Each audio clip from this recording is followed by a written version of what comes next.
wabarakatuh. Waalaikumsalam warahmatullahi wabarakatuh. Oke, pada siang hari ini ya, ini perkuliahan kita yang pertama setelah libur Lebaran ya. Maka dalam kesempatan kali ini mungkin saya ingin menyampaikan sebagai yang lebih muda ya. Sebagai yang lebih muda, saya itu ingin menyampaikan permohonan maaf apabila selama kita bertemu itu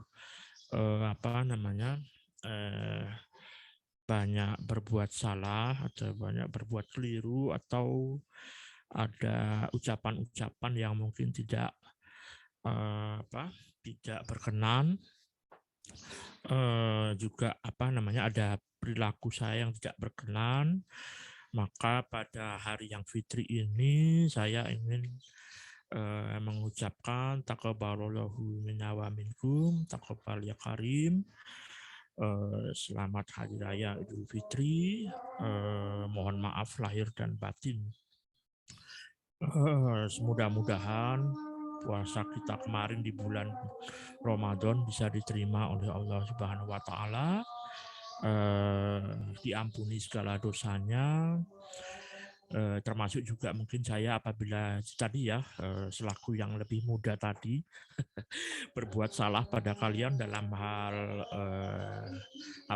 mungkin ucapan atau mungkin perilaku yang tidak berkenan, mohon dimaafkan, sehingga mudah-mudahan kita bisa kembali menjadi seseorang yang fitri atau seseorang yang suci kembali, sehingga kita bisa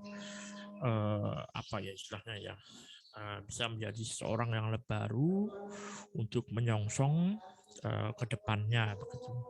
Dan juga mudah-mudahan nanti kita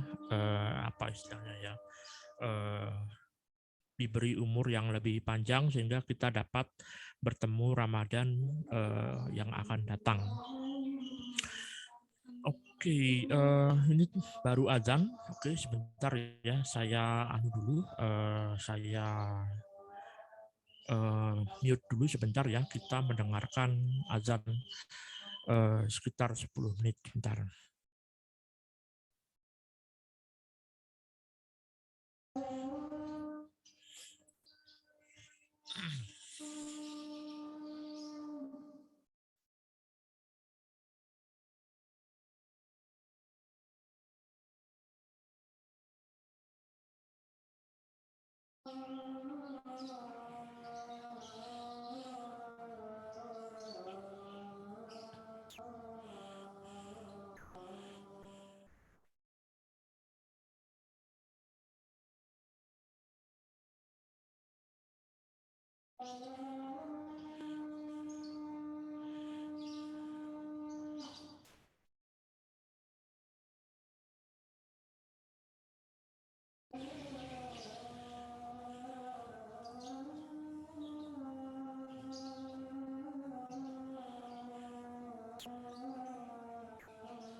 Oke, azannya sudah selesai, kita lanjutkan. Ya itu tadi ya, intinya di hari yang fitri ini saya mengucapkan selamat Hari Raya Idul Fitri. Taqabbalallahu minna wa minkum. Taqabbal ya karim. Mohon maaf lahir dan batin. Semoga kita menjadi pribadi yang baru yang memiliki jiwa yang lebih bersih, dan kita bisa meraih kemenangan di hari yang fitri ini meskipun agak terlambat ya. Kemudian kita diberi kesehatan sehingga kita dapat bertemu dengan Ramadan yang akan datang. Oke, kita lanjutkan. Oh ya, mungkin sebelumnya saya mau bertanya dulu, sudah ada edaran rektor ya terkait WR ya, lebih tepatnya udah ada edaran WR terkait perkuliahan tatap muka yang mungkin akan dimulai minggu depan. Terkait hal itu, saya menyampaikan bahwasanya saya mohon maaf tidak bisa. Jadi memang saya sudah meminta izin kepada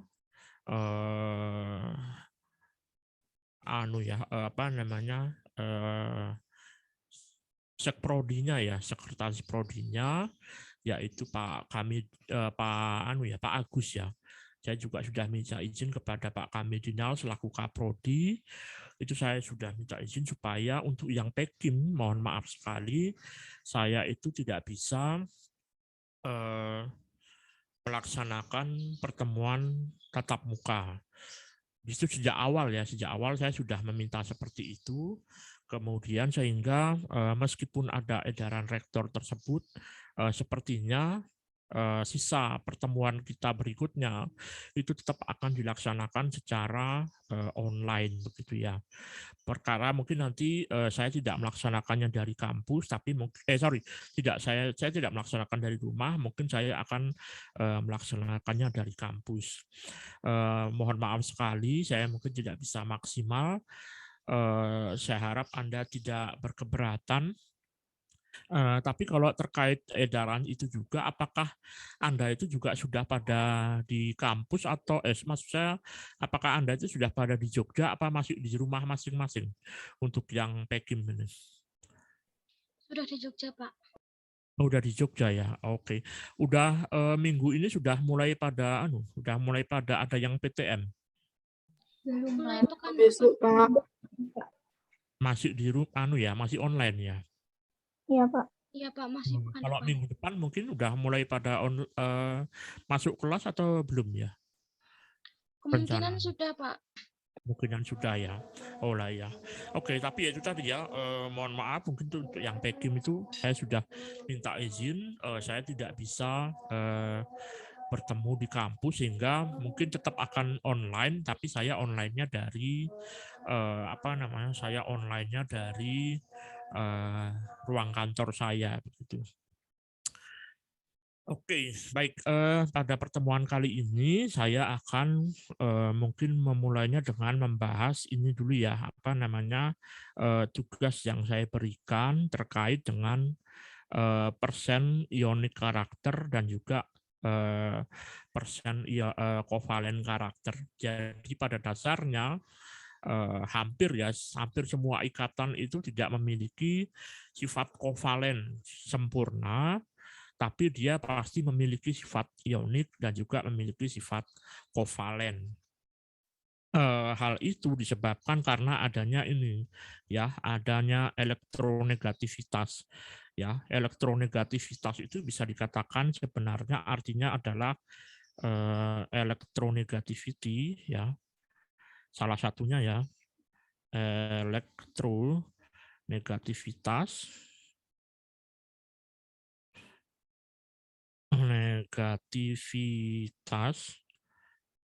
itu bisa dikatakan sebenarnya adalah kecenderungan menarik elektron, ya, kecenderungan menarik elektron,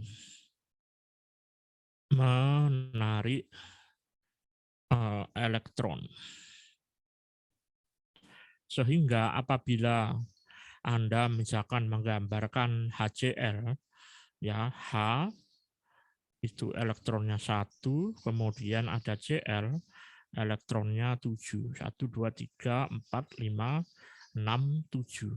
Nah, di sini karena ada ikatan ini kemudian sering digaris seperti ini, sehingga kalau kita gambar elektron dotnya atau struktur Lewisnya itu nanti akan begini.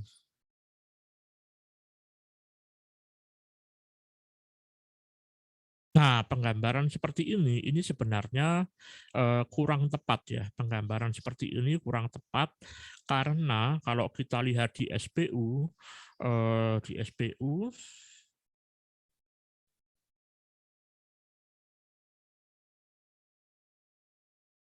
ya kalau kita lihat di SPU itu sebenarnya H itu ada di sebelah sini, kemudian CL itu ini ya di F, di sini F, CL, BR, kemudian I.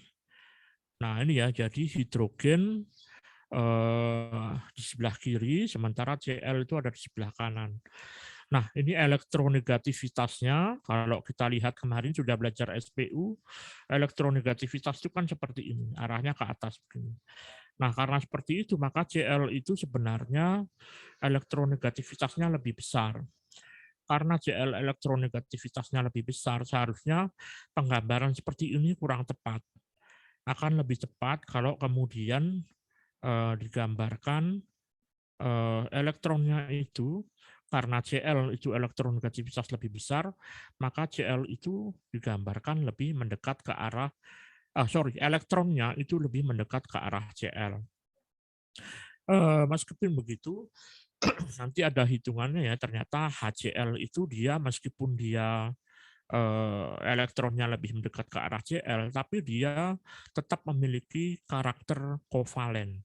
Ya, sementara apabila kemudian dia dimasukkan ke dalam air, nanti dia bisa terion. Ini nanti bisa terion, ya, membentuk H+ dan Cl-. Nah itu ya, jadi perlu Anda ketahui. Anda tahu nggak HCl itu wujud aslinya apa? Ada yang tahu nggak HCl wujud aslinya apa? Apakah cair atau padat atau gas? Ada yang tahu HCl wujud aslinya apa? Halo? Cair, Apakah ada Pak. cair? Cair, Pak. Cair. Ada yang lain? Bisa menjawab mungkin selain cair? Tinggal 3 pilihannya. Apakah kalau nggak cair, padat, atau gas? Kira-kira ada yang menjawab cair? Apakah ada yang menjawab yang lain? Tidak ada? Oke, tidak ada. Kalau tidak ada, tidak ya. Jadi HCl itu wujud aslinya adalah gas. Ya. Jadi HCl itu wujud aslinya adalah gas. Dan HCl ini sifatnya itu korosif. Sifatnya itu korosif. Karena sifatnya korosif, maka dia itu mudah sekali bereaksi dengan logam-logam. Kalau dia HCl itu kemudian kita masukkan dalam wadah tabung gas begitu ya, yang mana itu terbuat dari logam, maka HCl itu akan dengan mudah merusak, atau HCl itu akan dengan mudah membuat logamnya itu menjadi karatan dan kemudian dia menjadi bocor. Oleh sebab itu, untuk mempermudah distribusi, maka HCl itu kemudian dilarutkan dalam air. Ya, jadi sebenarnya kalau menyebut cair itu tidak salah juga, tapi lebih tepatnya bukan cair ya, lebih tepatnya adalah larutan. Ya, tahu ya bedanya larutan dengan lelehan, tahu ya. Kalau larutan itu kan berarti dia terlarut di dalam sesuatu begitu. Tapi kalau leleh itu berarti dia benar-benar murni begitu ya. Jadi atau misalkan NaCl deh. NaCl, tahu kan bedanya NaCl dalam bentuk ini kan, kalau kita tahu kan solid ya aslinya ya. NaCl itu kan aslinya solid. Tapi NaCl itu bisa juga kita lelehkan. Kalau kita panaskan, dia itu nanti jadi NaCl liquid ya. Tapi NaCl itu juga bisa kita larutkan dalam air. Misalkan NaCl kita masukkan ke dalam air, kemudian ya kayak bikin masakan biasa ya, itu nanti dia jadi NaCl akuatik. Nah ini ya, jadi beda ya. Ini NaCl bisa jadi dalam bentuk lelehan, bisa juga dalam bentuk larutan. Nah, balik lagi ke HCl, karena HCl tadi gas yang korosif, maka padahal HCl ini banyak manfaatnya ya, untuk industri atau untuk di laboratorium kimia, HCl ini banyak digunakan. Nah, kalau kemudian didistribusikan dalam bentuk tabung gas begitu ya, itu agak kesulitan karena dia korosif, itu gampang sekali merusak permukaannya, sehingga dia kemungkinan bisa menyebabkan kebocoran dan berbahaya lah gitu ya. Maka kemudian HCl itu dibuat dalam bentuk larutan ya. Apabila nanti Anda mudah-mudahan ini keadaan sudah membaik, apabila nanti Anda ke laboratorium, Anda nanti akan menemukan HCl itu dalam bentuk bukan cairan ya, tapi dalam bentuk larutan ya. Ini nanti larutan HCl. Larutan HCl. Yang mana konsentrasi maksimal ya, konsentrasi maksimal yang bisa diserap ya, HCl itu maksimal bisa larut ke dalam air itu adalah sebanyak 37%. Oke. Ya, jadi apabila nanti Anda di laboratorium, maka nanti Anda akan menemukan HCl itu ada dalam wujudnya larutan 37%. Mungkin ini sebagai intermezzo aja ya. Mungkin ada yang tahu nggak caranya mengubah 37% ini, kalau misalkan saya jadikan molar, kurang lebih berapa molar ya? Bentar. Ini kok kayak gini sih. Ini kan larutan HCl 37%. Ini dia berapa molar? Ini kenapa ya? Ini 37% itu kurang lebih berapa molar? Ada yang tahu nggak? Ini untuk bisa mengubahnya itu memang harus kita ketahui dulu apa jenisnya, harus kita ketahui dulu yang namanya berat jenis HCl. Nah ini ya, oh ini massa molar. Oke, ada nggak ya? Oke, kita cek dulu. Mudah-mudahan ada.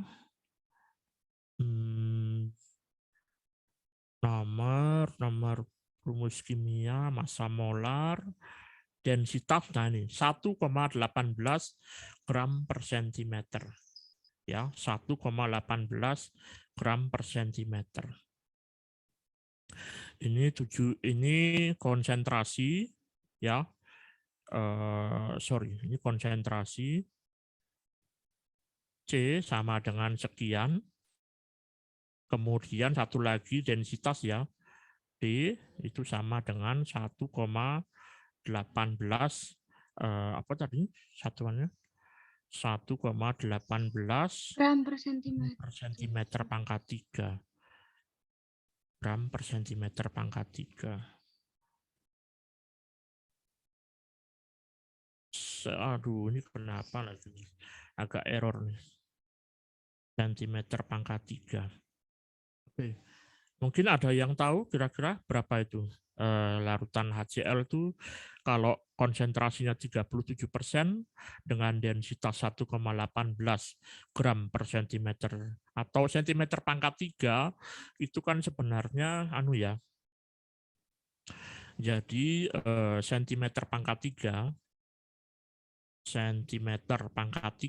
itu kan sama dengan sentimeter kubik ya. Ini sama dengan sentimeter kubik. Ya, sentimeter kubik ini sering disingkat sebagai cc. Ya, jadi ini 1,18 gram per cc. 1 cc itu sebenarnya 1 mililiter. Ya, jadi ini sebenarnya 1,18 gram per mililiter. Sekali lagi, sentimeter pangkat 3 itu sentimeter kubik. Itu sering disingkat cc. Sepeda motor Anda itu kan mungkin ada yang 110 cc. Nah, itu artinya 110 cc itu artinya pistonnya itu maksimal isinya itu 110 mililiter. Oke, mungkin nanti ini anu aja ya, intermezzo aja ya. Silahkan nanti Anda perhitungkan ya. Kalau konsentrasi HCl itu 37% dengan densitas 1,18 gram per cc atau 1,18 gram per mililiter, kira-kira berapa molaritasnya? Nanti itu mungkin Anda perlu pelajari juga. Atau mungkin ada yang sudah berhasil menghitung, kira-kira berapa molar 37% itu. Apakah ada yang bisa? Oke, belum ada ya. Ya udah nggak apa-apa. Tapi ini kurang lebih ya. Nanti ini ketemunya kurang lebih adalah 13 molar. Ya, 13 molar. Nanti makanya kalau di laboratorium Anda ketika misalkan dapat dari sini ya larutan HCl pekat, kemudian Anda mau ubah ke misalkan 1 molar gitu, atau mungkin 0,5 molar, itu nanti caranya bagaimana. Nah, itu tadi. Tapi ini Anda lihat di labelnya ya, ini kurang lebih kan 1,18. Tapi nanti kalau Anda mau mengencerkan, Anda lihat dulu densitasnya di labelnya itu berapa. Gitu. Oke, ini kita kayaknya ceritanya terlalu jauh ya. Sekali lagi, HCl itu adalah wujud aslinya gas.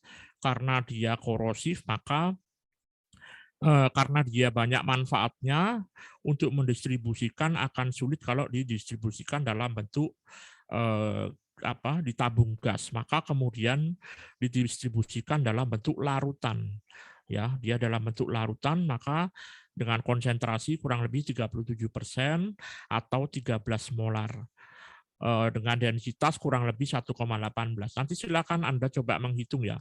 Ini kurang lebih 13 ya, mungkin nanti 12, sekian atau 13, sekian. Nanti kurang lebih 37% itu setara dengan 13 molar. Kenapa kalau 37% itu adalah konsentrasi maksimal HCl itu bisa larut ke dalam air. Kalau misalkan kita pompakan HCl lagi, dia tidak akan bisa larut lagi. Maksimal dia larutnya di angka sekitar 37%. Oke, kemudian ketika dalam wujud gasnya, HCl itu ada dalam bentuk ikatan kovalen. Tapi kemudian apabila dimasukkan ke dalam larutan, maka dia nanti akan bisa terion membentuk H+ dan Cl-. Yang mana nanti ini H+ dan Cl- inilah yang banyak digunakan. Misalkan untuk mengasamkan, maka nanti yang dipakai adalah H+-nya. Atau mungkin nanti untuk menambah ion klorida, maka yang dipakai adalah Cl-nya. Sehingga ya itu tadi ya, HCl itu dia memiliki kecenderungan ikatannya itu adalah kovalen, tapi dia juga memiliki kecenderungan ikatan ionik. Seberapa besar persen karakter ionik dan juga karakter kovalen, maka akan kita bahas satu persatu ya.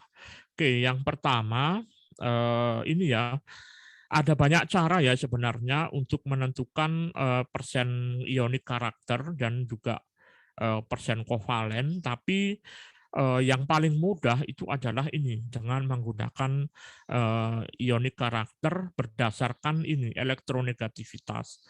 Pertama, nanti Anda bisa menghitung menggunakan 16 harga mutlak Ki. Ini ya, Ki itu adalah itu bahasa bahasa Yunani ya, huruf Romawi atau huruf Yunani, saya lupa.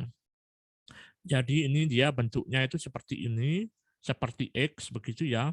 Ini dibaca sebenarnya adalah Qi. Ya. Jadi mirip-mirip seperti alfa, beta, gamma gitu ya. Dan ini adalah Qi. Qi itu sering digunakan sebagai simbol dari ini tadi apa? Elektronegativitas. Nah, lebih bagusnya gambarnya seperti ini ya. Qi A atau elektronegativitas A dikurangi elektronegativitas B. Ya itu tadi, kenapa kok pakai istilah Qi ya? Mungkin karena penemunya juga orang Eropa ya, atau mungkin penemunya orang Amerika, sehingga elektronegativitas itu dia menggunakan simbol-simbol dari bahasa Yunani dan juga Romawi. Mungkin nanti kalau penemunya orang Arab kan bisa ya, di 16 misalkan alif A begitu, atau alif B, atau mungkin shin A atau shin B begitu. Tapi kebetulan karena bukan orang Arab ya, jadi dia pakainya Qi A atau Qi B begitu. Atau kalau misalkan orang Jawa mungkin Hono Coroko gitu ya. Ho A dikurangi Ro B begitu. Tapi itu kalau orang Jawa. Tapi berhubung yang penemukan ini orang Eropa, jadinya rumusnya jadi 16 kali harga mutlak Qi A atau elektronegativitas A dikurangi Qi B atau elektronegativitas B ditambah dengan 3,5 Qi A atau elektronegativitas A dikurangi Qi B elektronegativitas B pangkat 2. Cara kedua itu adalah dengan persamaan ini, 18 Qi A atau elektronegativitas A dikurangi Qi B pangkat 1/4. Nah, keduanya sebenarnya mirip-mirip ya, mungkin lebih akurat yang cara pertama. Tapi angkanya itu nanti tidak akan jauh berbeda. Itu nanti bisa kita buktikan. Oke, kita coba ya yang pertama untuk NaCl. Oke, NaCl untuk mempermudahnya saya akan menggunakan Excel. Anda boleh menggunakan juga Excel, tapi ya itu tadi ya apa namanya? Mungkin Anda perlu untuk kalau hitung-hitungannya tetap saya minta dalam bentuk hitungan Anda menghitung, tapi untuk mempermudah Anda boleh menggunakan Excel ya. Oke, kita tulis dulu saja elektronegativitas ya. Ini dia unsur, ya kita tulis dulu unsur. Kemudian ini elektronegativitas atau Qi, saya tulis X saja ya. Oke, kemudian unsurnya apa nih? Yang pertama adalah Na 0,9. Na itu 0,9. Kemudian apa? C itu 2,5. C itu 2,5. Kemudian apa lagi? O 3,5. O 3,5. Kemudian ada juga F 4,0. F 4,0. Kemudian K 0,8. K 0,8. Kemudian ada H 2,1. H 2,1. Kemudian apa lagi? S 2,5. S 2,5. Kemudian ada Cl itu 3,0. Cl itu 3,0. Oke, ini harga Qi-nya ya. Kemudian yang pertama itu nanti mungkin saya akan mencari harga XA dikurangi XB. Tadi ya, kalau kita lihat dari persamaannya ini, ya, kalau kita lihat ini ada XA dikurangi XB, lalu seperti itu. Dan ini ada harga mutlaknya. Maka ini harga XA min XP-nya. Kemudian di sini adalah harga mutlaknya. Ya, saya akan gambarkan harga mutlak dari X atau QA dikurangi QB. Ya, ini harga mutlak lagi. Mana? Ini harga mutlak di sini. Oke. Kemudian ini persen ionik karakter yang cara pertama, ya. Persen karakter. Oh, mana persennya? Oh, ini dia. Persen ionik karakter. Saya tulis char gitu aja ya. Ini cara pertama. Ya. Kalau ada ionik karakter berarti nanti ada persen kovalen karakter. Kovalen char gitu aja saya tulis. Ya, ini adalah cara yang pertama ya, yaitu yang menggunakan persamaan ini. Kemudian ada juga yang menggunakan persamaan di bawahnya. Ini saya copy lagi. Ini Ctrl C, set. Nah, ya. Ini adalah cara yang kedua. Oke, yang pertama itu adalah NaCl. Ya, NaCl. Persamaannya adalah 16 dikurang NaCl. Oke, kita cari dulu Na itu 0,9, Cl 3,0. Ini berarti ini sama dengan ini ya dikurangi dengan ini Cl sini. Nah, ini saya tulis sini aja ya, NaCl 2,1. Kemudian ini kita bikin harga mutlaknya ya. Ini kita pakai persamaan if dalam kurung ini kurang dari 0,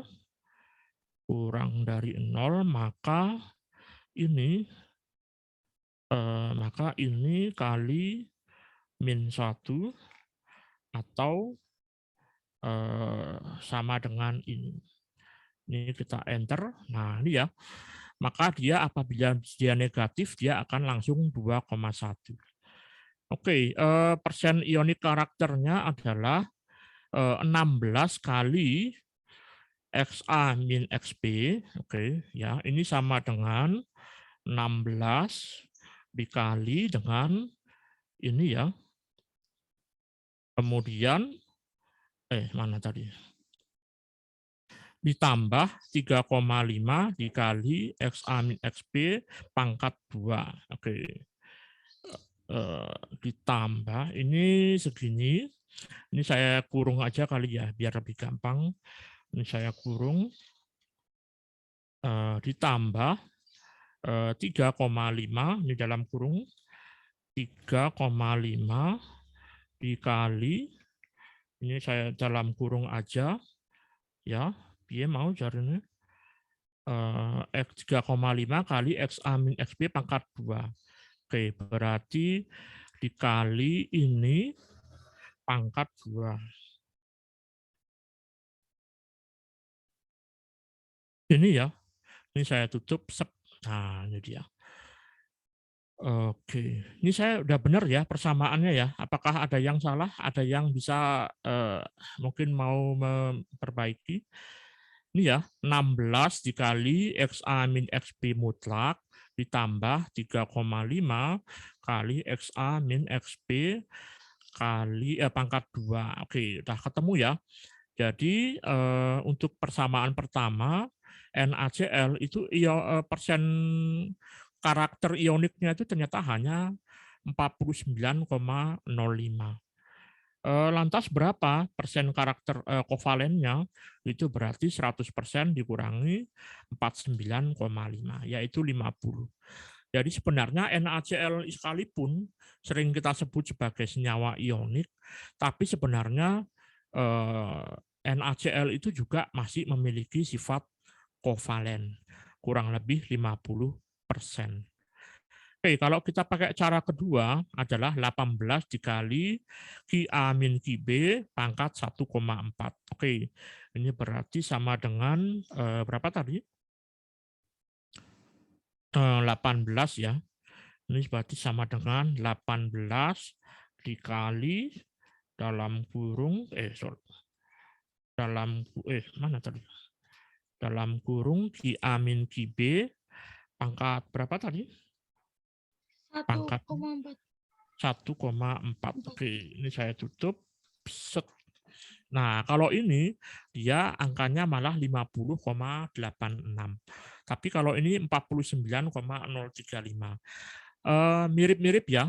49,0 dengan 50,8. Ini beda sedikit. Maka persen kovalennya itu adalah 100 dikurangi 50. Atau saya tambahkan aja lah ya di atasnya ya, biar lebih gampang. Oh, ini aja saya turunkan. Ini saya turunkan ke bawah. Ini insert down. Nah, ini cara pertama. Ini saya merge. Ini saya merge. Mana merge-nya? Ini. Yang ini juga saya merge saja. Ini home. Kemudian saya merge. Ini cara pertama ya. Ini cara pertama, ini cara kedua. Oke, ini ya, jadi 49 dan juga 50. Oke, itu untuk NaCl. Berikutnya apa? Berikutnya adalah HCl. Oke, berarti HCl. H dengan Cl. Maka kita lihat H itu ada 2,1. Ini berarti sama dengan H dikurangi dengan CL. CL itu ada di 3. Ini kita enter, sekian. Maka ini tinggal kita copy saja. Ctrl C, set. Nah, ketemu ya. Ini minus 0,9 jadi 0,9. Kemudian persen karakternya, ionik karakternya HCl itu hanya 17,235. Atau kalau di sini 15,53. Persen kovalennya adalah 82 dan 84. Sehingga HCl itu sekali lagi adalah sebenarnya senyawa kovalen, tapi dia apabila dilarutkan dalam air, dia bisa terion membentuk H+ dan Cl-. Oke, berikutnya adalah CO2. Oke, nah untuk CO2 ini sebaiknya ya Anda itu gambar dulu ya. Sebaiknya Anda gambar dulu. Kemudian sepertinya sudah saya ada videonya juga ya terkait cara menggambar secara Lewis. Intinya kita harus tahu dulu ikatannya ada di mana. Yang paling gampang untuk mengetahui ada ikatannya di mana itu adalah dengan menggunakan struktur Lewis atau struktur elektron dot. Ya, kita tahu karbon CO2 ya, kita gambarkan dulu C. Kemudian ada oksigennya, jumlahnya 2. Gambar di mana saja tidak masalah. Kemudian saya mau tanya dulu, karbon itu elektron terluarnya berapa? Elektron valensinya. Karbon. Karbon elektron valensinya ada berapa? Halo? 4, Pak.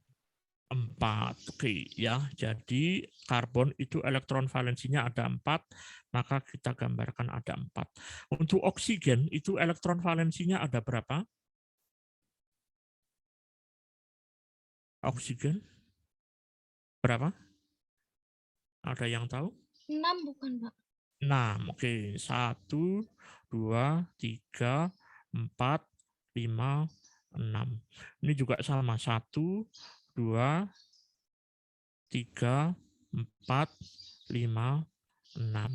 Jadi ya, untuk lebih memudahkan Anda dalam mempelajari, mungkin tak carikan dulu SPU ya.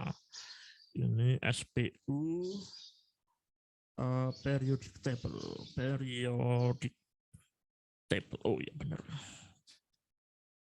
Table.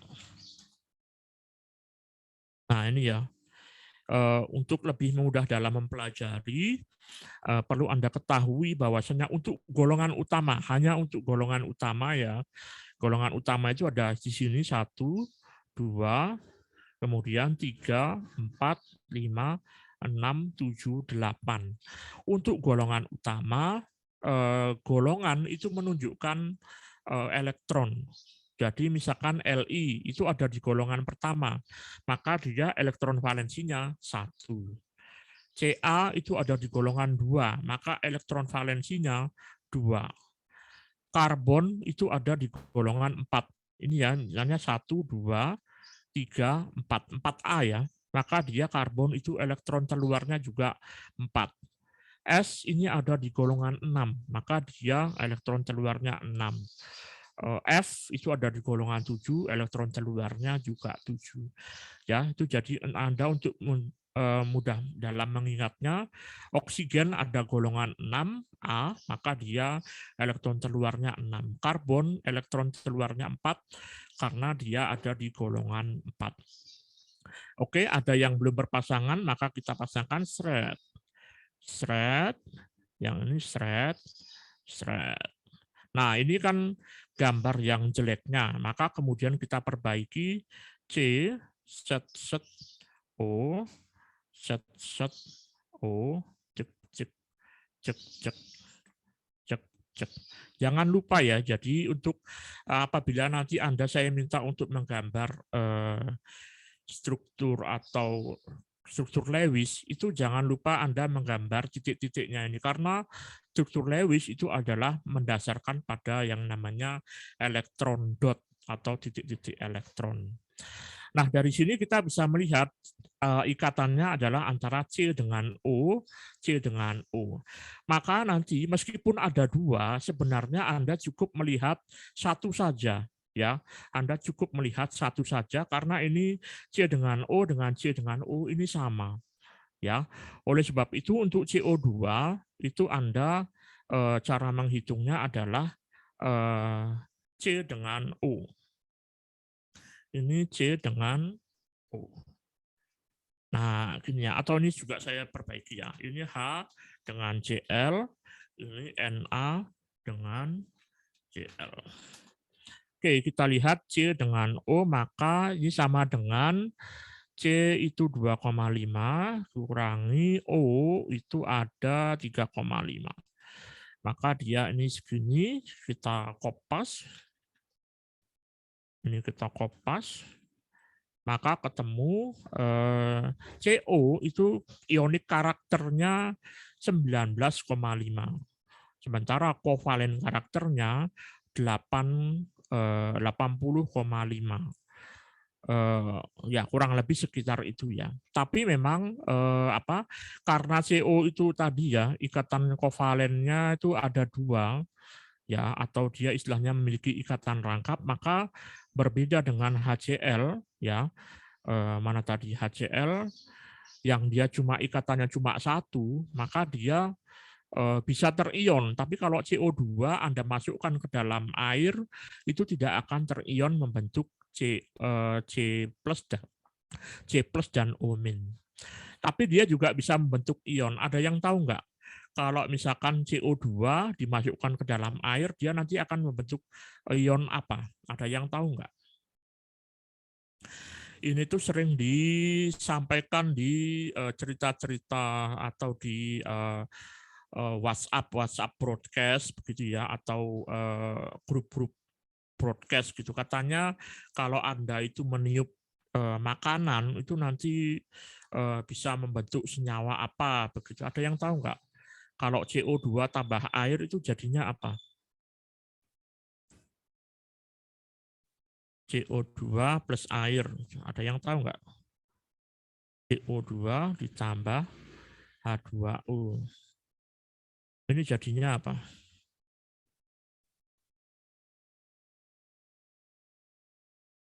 Ada yang tahu? Itu loh cerita-cerita soal apa? Katanya Anda dilarang untuk kalau makan itu dilarang untuk meniup makanan. Begitu. Kenapa? Karena nanti bisa membentuk suatu senyawa yang berbahaya. Ada yang tahu nggak? Apa itu? Anda sering mendapatkan ini kok. Itu dijual bebas ya. Senyawa ini dijual bebas. Anda kalau ke Indomaret, Anda ke Alfamaret, kemudian Anda itu ada kulkasnya sendiri. Kulkasnya warnanya merah. Produknya sendiri ada yang warnanya merah, ada yang warnanya hitam, ada yang tidak berwarna. Yang warnanya merah rasa stroberi, yang warna hitam itu rasa cola, sementara yang warna putih itu rasa jeruk nipis. Ada yang tahu nggak senyawanya apa ini? Masa nggak? Karbonat. Apa? CO3 karbonat. CO3 apa? Karbonat. Oh, karbonat ya, asam karbonat ya. Iya. Jadi ini ya H2CO3. H2CO3. Tapi ya itu tadi ya H2.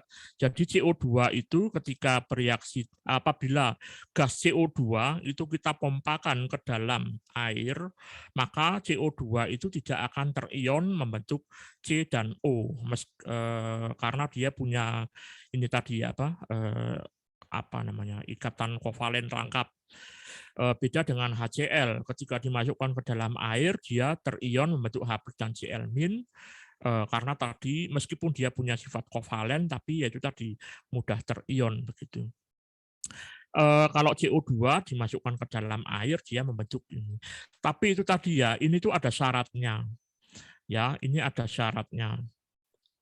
Syarat. Aduh, ini kenapa? Ini syarat ya.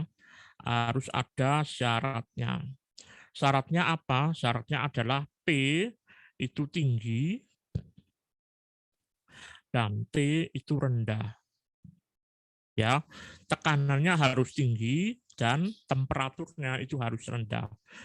Itulah sebabnya kenapa kok Anda kalau minum Coca-Cola atau Anda minum Fanta atau minum Sprite itu dia akan lebih nikmat apabila temperaturnya rendah. Ya, kan iklannya juga sama ya, dingin lebih nikmat begitu. Kenapa? Karena CO2 plus H2O bisa membentuk soda atau asam karbonat jika dia temperaturnya itu rendah sama tekanannya tinggi. Jadi kalau Anda buka botolnya Coca-Cola itu ya, begitu dibuka dia langsung keluar. Karena memang botolnya itu harus tahan terhadap tekanan tinggi. Ya Anda bayangkan saja air kemudian dipompakan CO2. CO2-nya nanti larut ke dalam air.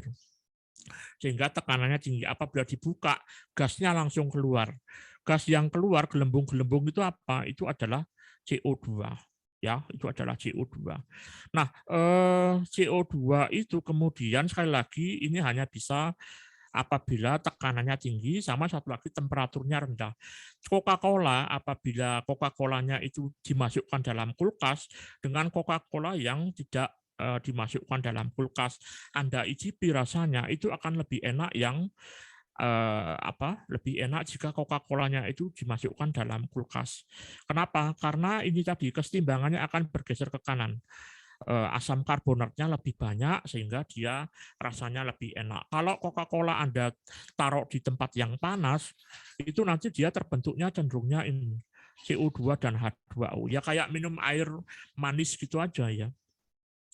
Nah, kemudian kalau nggak salah saya juga pernah menyampaikan ada semacam cerita ya yang kemudian mencantumkan hadis yang menyatakan apabila Anda makan itu jangan meniup-niup makanan karena nanti makanan itu tiupan Anda atau abab Anda atau apa istilahnya bukan abab ya nafas Anda itu mengandung CO2 sementara makanan Anda mengandung H2O. Maka apabila Anda meniup makanan, maka nanti akan terbentuk H2CO3. Menurut Anda itu benar atau tidak? Kalau berdasarkan penjelasan saya, menurut Anda itu benar atau tidak? Anda mungkin pernah dengar cerita ya, pernah nggak sih dapat WA grup atau dari apa begitu katanya, atau baca di Google begitu katanya Anda dilarang meniup makanan karena nanti apabila ditiup akan terbentuk asam karbonat. Anda pernah baca seperti itu nggak? Atau Pernahnya nggak boleh niup aja, Pak. apanya? Pernahnya nggak boleh niup makanan aja. Ya, nah itu tadi katanya ada penjelasan ilmiahnya katanya seperti ini. Menurut Anda ini benar apa tidak? Apakah benar ketika Anda meniup makanan akan terbentuk asam karbonat? Menurut Anda benar apa tidak? Pilih aja, benar atau enggak.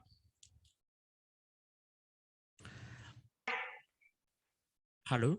Mungkin benar, Pak. Benar mungkin, Pak. Benar mungkin, oke. Ada yang lain jawaban? Ya kalau nggak benar berarti nggak benar gitu aja ya.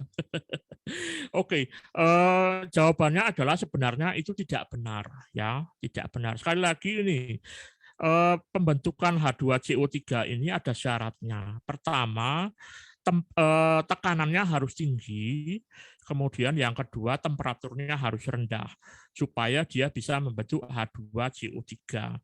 Yang namanya makanan panas itu temperaturnya rendah apa tinggi? Temperatur dulu. Namanya makanan panas itu temperaturnya tinggi apa rendah? Tinggi.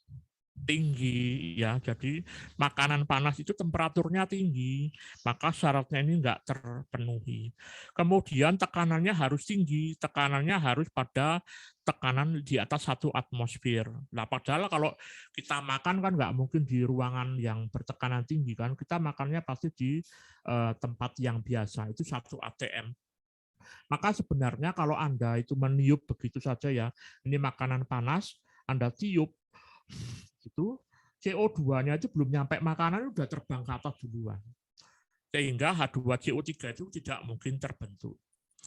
Ini kalau reaksi ini benar terbentuk cuma dengan meniup begitu, itu nanti perusahaan Coca-Cola itu bangkrut itu ya. Ya, ngapain juga kita harus beli Coca-Cola kalau kemudian kita bisa bikin Coca-Cola cukup dengan meniup saja. Jadi sebenarnya Coca-Cola itu kan hanya air, dikasih gula, dikasih rasa cola, kemudian dipompakan CO2. Kemudian dibuat temperaturnya rendah supaya terbentuk H2CO3. Kalau reaksi ini benar terjadi, cuma dengan meniup saja, waduh itu tadi perusahaan Coca-Cola bangkrut. Anda tinggal bikin air, dikasih sirup rasa stroberi, kemudian Anda tiup, gitu. Itu nanti langsung jadi Fanta. Kan nggak mungkin ya. Nah, itu tadi ya. Jadi kalau Anda menerima cerita-cerita baik itu yang mungkin membawa nama agama, mungkin Anda perlu cek dan recheck lagi. Sebenarnya hadisnya itu cuma bilang bahwasannya Rasul itu melarang kita meniup-niup makanan. Itu benar. Ya, hadisnya benar. Rasul itu melarang kita untuk meniup makanan. Kemudian Rasul itu mencontohkan begini, ketika jadi ceritanya ya, Rasul itu sedang makan bareng sama teman-temannya begitu, atau dengan sahabat-sahabatnya seperti biasa makan bareng, kemudian makanan yang dihidangkan itu panas. Nah, kemudian ketika makanan hidang panas itu kemudian sahabatnya itu makannya itu terburu-buru ya. Jadi diambil, dikempus-kempus, dimakan, dikempus-kempus. Nah, Rasul nggak suka seperti itu. Kemudian Rasul melarang jangan kamu meniup makanan itu, kemudian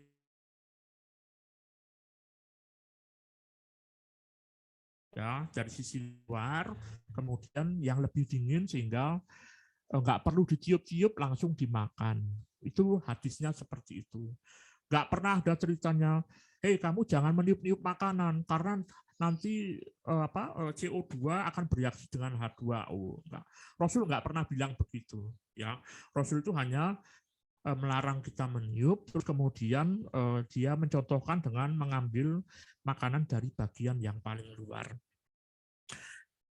Nah, tapi mungkin kemudian di era modern ada yang coba otak-atik gatuk gitu ya, terus kemudian direaksikan seperti ini. Sehingga hadisnya benar, tapi penjelasan ilmiahnya yang keliru.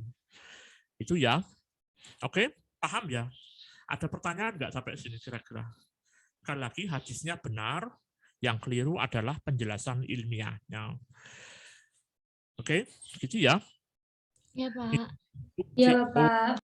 ya, oke, terima kasih. Itu untuk CO2. Berikutnya ada H2SO4. Nah, ini di sini kita bisa lihat sebenarnya dia itu ada beberapa ya, H2SO4. Jadi ada H, ada S, dan ada O. Ini sekali lagi untuk seperti ini Anda sebaiknya menggambar dulu ya. H2SO4 itu kita gambarkan dulu S. Sorry. H2SO4 ya. Ini H2SO4. Ini kan dia bisa terion. Nanti dia membentuknya 2H+ ditambah dengan SO4 2-. Ya, SO4 2-. Kita gambarkan dulu ini ya. SO4 2-nya dulu. Ya, SO4 2-, mohon dibantu untuk S itu elektron terluarnya berapa? Untuk S elektron terluarnya berapa? Mohon bantuannya. S itu golongan berapa? Halo? Halo anak-anak. Halo 6, anak-anak. Pak. Oke, 6. 1, 2, 3, 4, 5, 6. Oksigen jumlahnya ada 4. Kita gambar dulu oksigen jumlahnya ada 4. Saya tanya lagi, oksigen elektron terluarnya ada berapa? Oksigen berapa? Berapa oksigen? Halo anak-anak. Oksigen berapa? 2, Pak. 2. Berapa? 5 atau 6? 6, Pak. 6. 6, Bapak. Maaf. Oksigen itu ada di golongan 6. 1, 2, 3, 4, 5.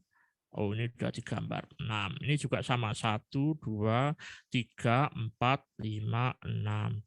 1, 2, 3, 4, 5, 6. 1, 2, 3, 4, 5. Tak gambar 6. Kemudian Anda lihat di sini ada 2-. 2-. Ini berarti ada ketambahan 2 elektron.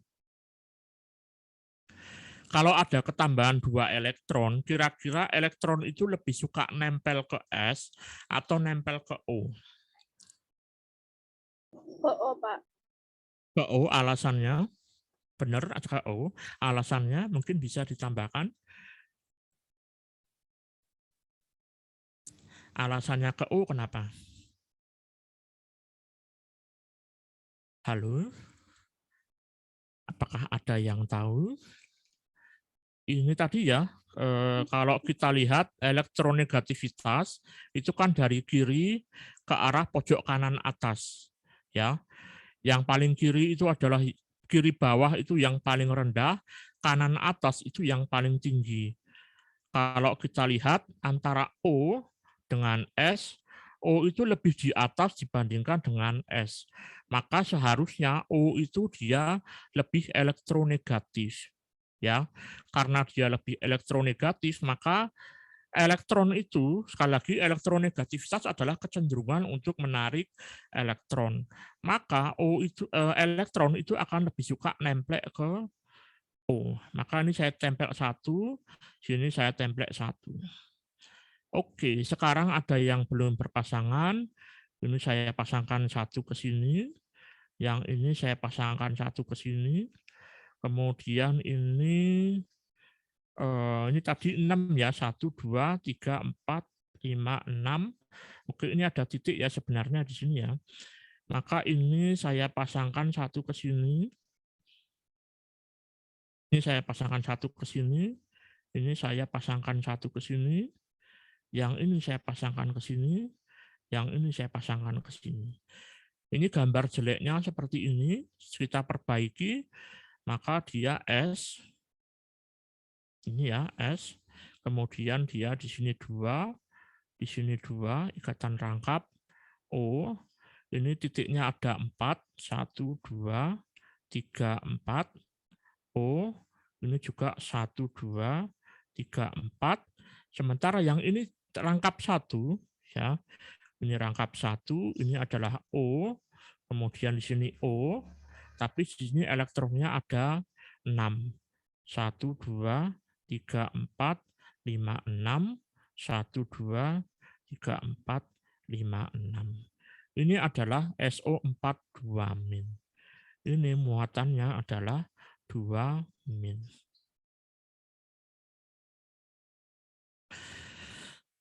Oke, kemudian ini tadi H2SO4 berarti ada 2 H+. Nah, H plusnya itu nanti nempelnya di sini.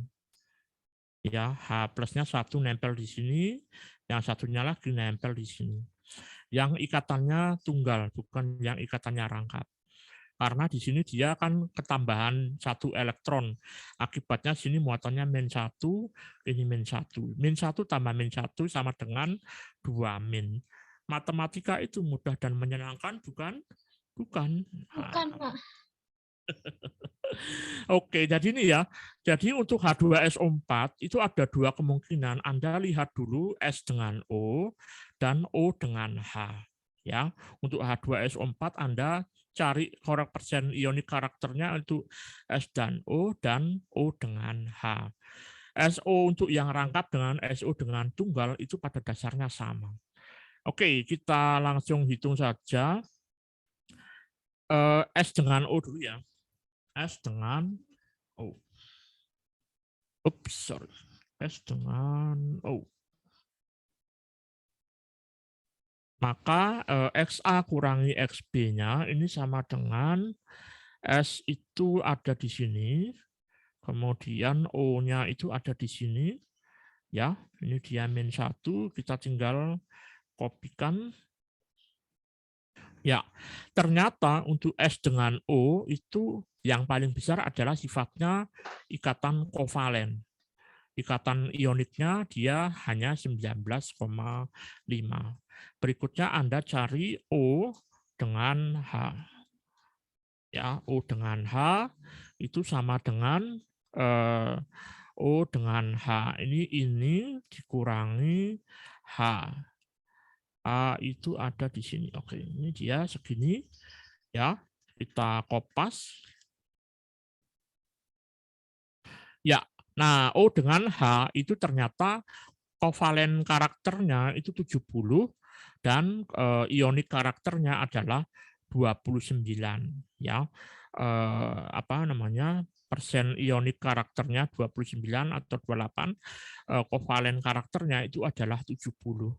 Nah, cuma ya itu tadi ya, sekali lagi mungkin hubungannya dengan ikatannya ya. Jadi ini karena dia itu H dengan O itu dia apa namanya ya, ikatannya itu relatif lemah karena O di sini S dengan O ini meskipun dia kovalennya tinggi, ini terjadi yang namanya resonansi.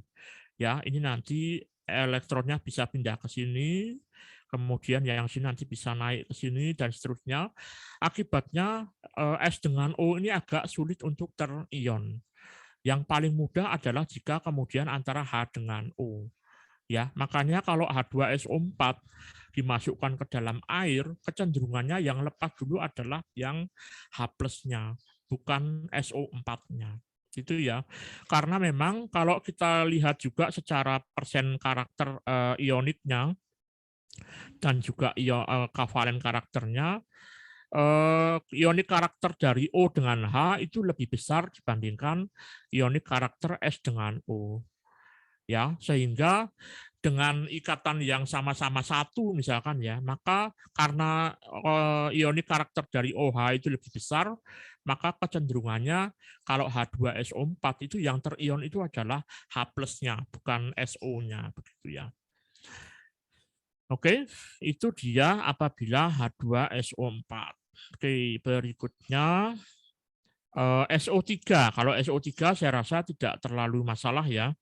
Artinya dia sama saja seperti tadi. Silakan Anda gambarkan S itu berapa elektronnya, oksigen itu berapa elektronnya.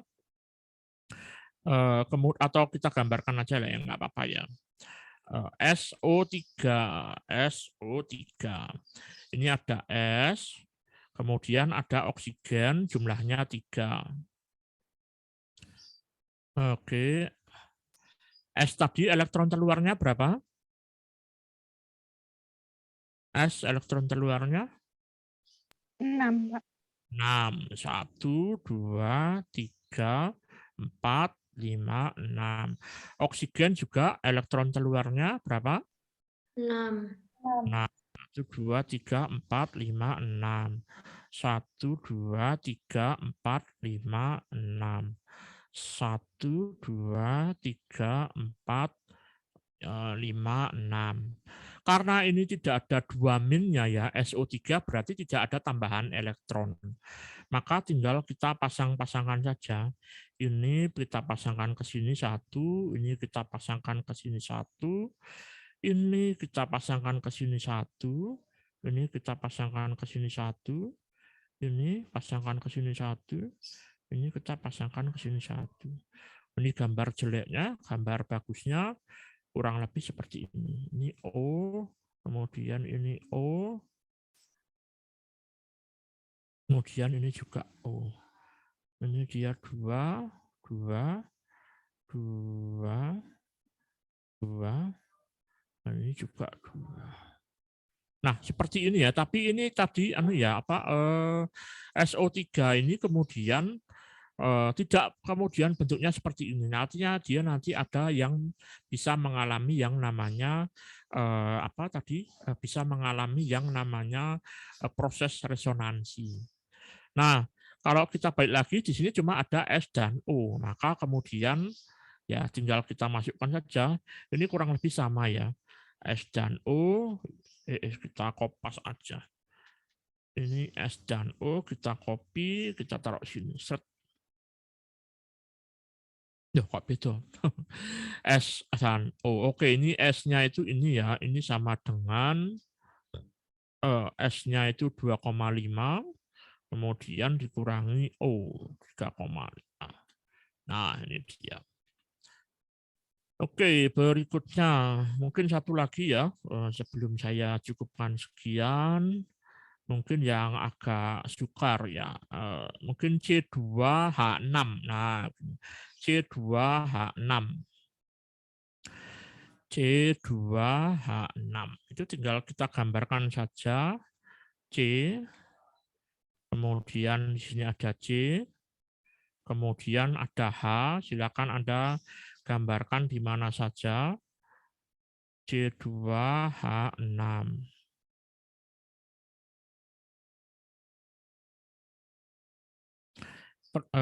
Karbon elektron terluarnya berapa? Karbon elektron terluarnya? Halo? 4, Pak. 4. Oke, karbon ada di golongan 4, maka elektron terluarnya juga 4. 1, 2, 3, 4. Hidrogen elektron terluarnya?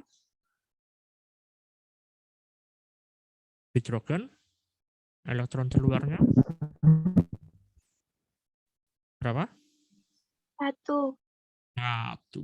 Oke, ini 1, 1, 1, 1. Ini juga 1. Nah, tinggal kita sambungkan saja. Ini ke sini, ini ke sini, ini ke sini, ini ke sini. Kemudian ini ke sini, ini ke sini, ini ke sini. Nah, ini maka 2C2H6. Kita gambarkan lebih bagusnya C2H6.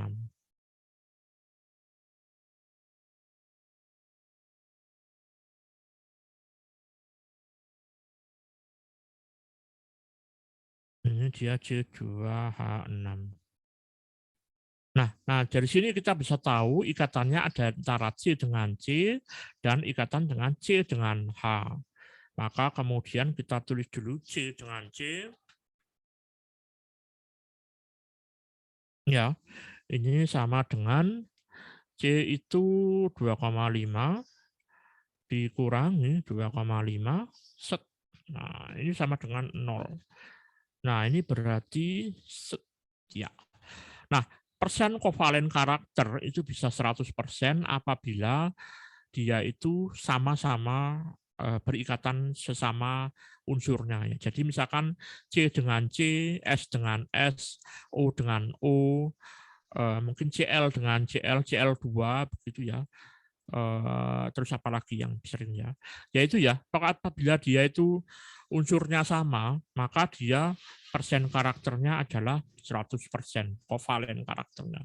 Sementara ionik karakternya itu 0. Berikutnya ada C dengan H. C dengan H ini berarti sama dengan C 2,5 dikurangi H itu 2,1, 0,4 berarti kita kopas. Nah ini ya, ternyata untuk C dengan H kovalen karakternya hanya 93%, ionik karakternya itu 6,96. Mungkin nanti Anda pelajari ini di kimia organik ya. Di kimia organik nanti ada namanya reaksinya itu kalau nggak salah satunya Markov-Nikov ya. Reaksi Markov-Nikov itu dia reaksi antara karbon, nanti dia hidrogennya itu bisa lepas. Ya, kenapa kok hidrogennya yang lepas ikatannya, bukan karbon dengan karbon? Karena karbon dengan karbon persen kovalennya lebih besar. Ya, meskipun CH itu memiliki persen kovalen 93%, tapi CH itu bisa untuk dilepas. Nanti kalau Anda belajar kimia organik sama siapa? Kalau kuliah kimia organik, Pekim sama siapa? Sama Bu siapa? Bu Laila, siapa? Bu Laili atau siapa? Organik Belum, Pak. ada siapa? Belum ada kelas itu, Pak. Nggak ada, belum ada ya. Oh ya, mungkin nanti kalau Anda dapatkan itu tadi ikatan C dengan H akan lebih mudah lepas dibandingkan C dengan C. Oke ya, saya rasa itu saja. Untuk KOH itu berarti nanti Anda melihat K dengan O dengan H. Ya, sehingga nanti kenapa kok KOH itu apabila diikatkan nanti ternyata O dengan H itu dia kovalen karakternya lebih besar dibandingkan dengan K dengan O, sehingga dia nanti lebih mudah membentuk K plus dan OH min, bukan KO dengan H plus tapi K plus tambah OH min. Demikian juga dengan natrium karbonat, itu nanti Anda gambarkan karbonatnya dulu, ikatannya antara C dengan O dan juga Na dengan O. Nah nanti Na dengan O itu sifat ioniknya lebih besar sehingga dia lebih mudah terion membentuk Na plus dan CO3 2-. Oke, apakah ada pertanyaan sampai di sini? Sampai di sini apakah ada pertanyaan? Oke, berhubung sudah jam 1 juga, ini ya apa namanya? Saya itu sebenarnya kemarin itu waktu lebaran kelabu begitu ya. Karena ternyata di hari terakhir itu kaki saya itu infeksi sehingga saya harus masuk rumah sakit. Jadi saya itu sebenarnya Jumat ya. Saya masuk Jumat itu saya masuk rumah sakit, hari Sabtu saya itu di operasi kaki saya, terus kemudian Minggu sudah boleh pulang.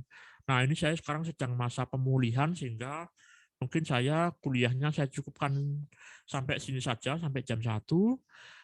Apabila tidak ada pertanyaan, saya cukupkan sekian. Terima kasih. Assalamualaikum warahmatullahi wabarakatuh. Wah.